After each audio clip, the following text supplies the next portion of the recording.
ang vlogs ng lalaking ito. Ang kanya kasing pinagdidiskitahan ang laksa-laksang mga bubuyog. Mga idol, kaibigan ko mga idol. Ang mga buhay na bubuyog, hinahayaan niya lang na dumapo sa kanyang dibdib, braso, Yo! Pumulupot na sa sa braso ko. Oh, para na akong si Hulk. pati na sa kanyang mukha. Ah! Kalam. Bubuyog. Yan ang habol sa amin. Grabe ang dami. Gumagapang sa akin. Nariyang mano-mano niyang dinampot ang kumpol ng mga bubuyog Grabe. Ang bigat din pala nila pag marami. na para bang ipinanligo na niyang mga ito. Pero napalunok laway na lang ang lahat ng ang kumpol ng mga bubuyog sa sanga. Walang katakot-takot niya ring isinubo.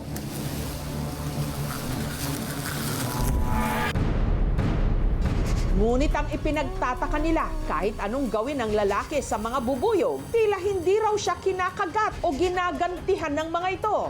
Grabe, totoo ba yan? Hindi ka kinakagat? Malaking kalokohan ata yan. Edit! May iba tuloy na nagsasabi, hindi kaya AI lang ito? Mga idol, kaibigan ko mga idol.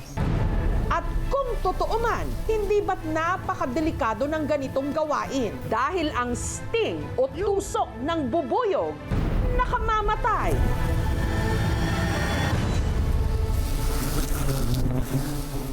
May lalaki sa Palawan na akalain niyo po, ipinampapaligo at isinusubo pa ang mga bubuyog.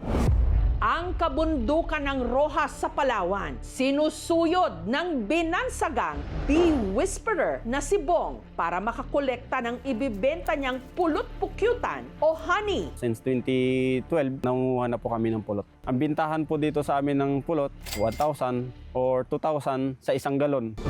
Nang may nakita siyang bahay pukyutan, agad niya itong nilapitan. Medyo mababa lang ito, maganda itong kunin at harvestin. Tumatanggal po ako ng damit para komportable po ako na magkuha ng pulot. Wala tayong pinahid sa ating katawan at wag lang po ninyong subukan.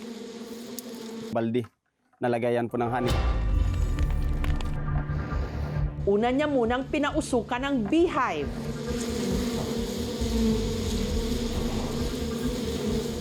Kinolekta ang honey. Yan po, sinisecure namin yung lagayan namin na walang bubuyog. At saka siya nagpakitang gilas. Lagay natin sa bibig ko mga idol. Ang kumpol ng mga bubuyog, kanyang isinubo.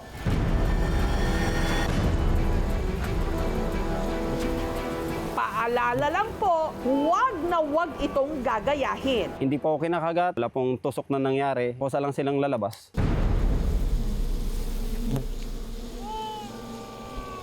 Bata pa lang daw si Bong, sanay na siyang makihalubilo sa mga bubuyog. Minsan na nga raw siyang kinuyog ng mga ito. Halos buong katawan ko ay kinagat. Nahihirapan ako, trangkaso ako. May takot pa rin talaga na makagat. Hanggang sa unti-unti raw niyang napag-aralan ang kilos ng mga ito. Kailangan po ay kalmado lang kapag pupunta po sa bahay ng bubuyog. Kapag masyado tayong agresibo, doon po tayo kukuyugin.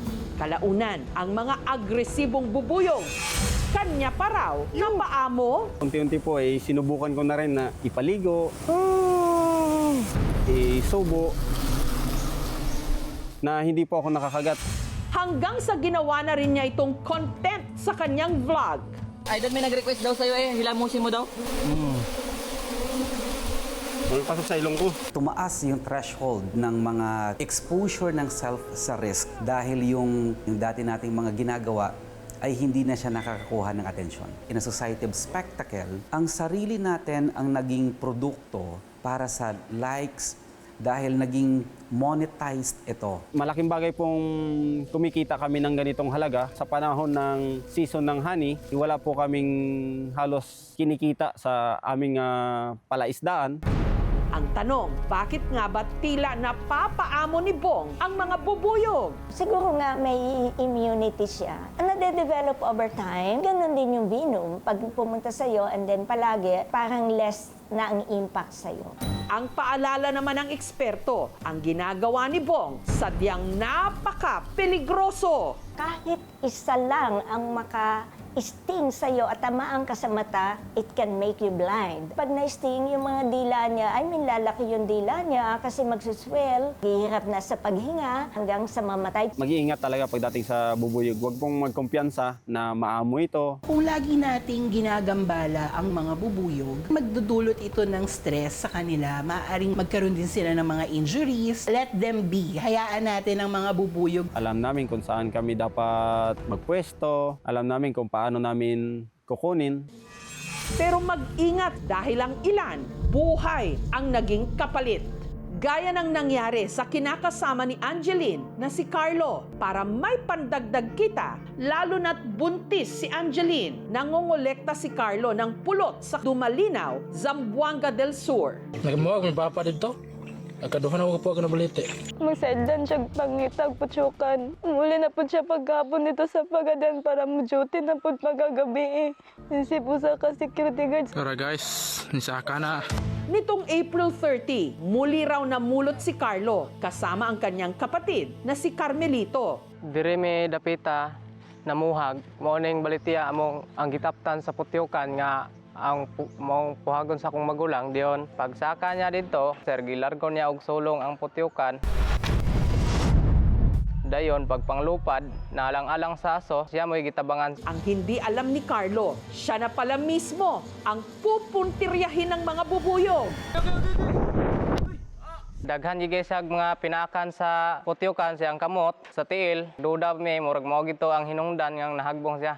Pero dahil sa dami ng tinamo niyang sting o kagat mula sa mga bubuyog, nagkakomplikasyon siya. Pag na-sting ka ng isa, mamamagayan, nahihilo, may konting lagnat. Pero pag hindi ka na makahinga, hindi na okay yun. Nalumos na daw kasing-kasing ni Carlo sa dugo. Nandito na, matay na si Carlo.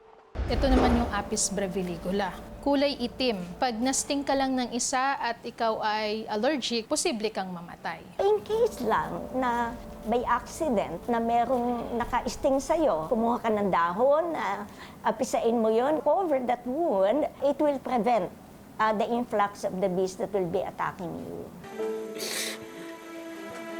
Dagan ka siya gusto sa nga. Naningon siya nga, ampingan daw mo bata. Ano ko daw nga, inato na dayang buot pa sa munog. Kuwaon na daw siya sa Ginoo.